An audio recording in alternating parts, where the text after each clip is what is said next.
ان کا سوال یہ ہے کہ آپ بغیر وضو کے قرآن پڑھ سکتے ہیں؟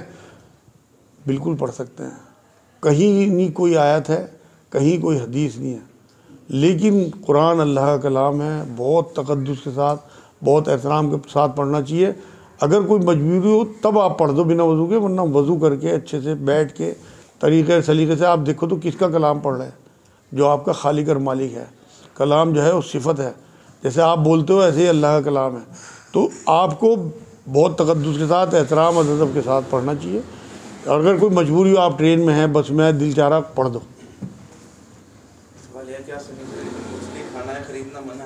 ان کا سوال یہ ہے کیا سنیچر کے دن مچھلی کھانا اور خریدنا منع ہے؟ یہ بھی بہت اڑی ہوئی ہے بہت سے ملکوں میں یہ بات۔ بھائی بالکل منع نہیں ہے، یہ بنی اسرائیل کے ایک طبقے کے لیے اللہ نے آزمائش کے طور پہ سنیچر کے دن انہیں مچھلی پکڑنے سے منع کیا تھا، لیکن انہوں نے نہیں مانی۔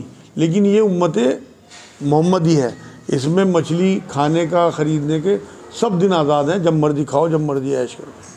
ایک سوال میرا بھی ہے، جیسے موبائل میں قرآن شریف ہوتا ہے تو جوتے پہن کے پڑھ لیں تو اس میں کوئی حرج ہے؟ ان کا سوال یہ ہے موبائل میں قرآن ہے، جوتے پہن کے پڑھ سکتے ہیں؟ بالکل پڑھ سکتے ہیں بھائی۔ آپ، میں نے یہی تو بتایا نا، آپ اگر موبائل میں کار میں بیٹھے یا بس میں بیٹھے پڑھ سکتے ہیں، جوتے اتار دو گے تو اجر ملے گا۔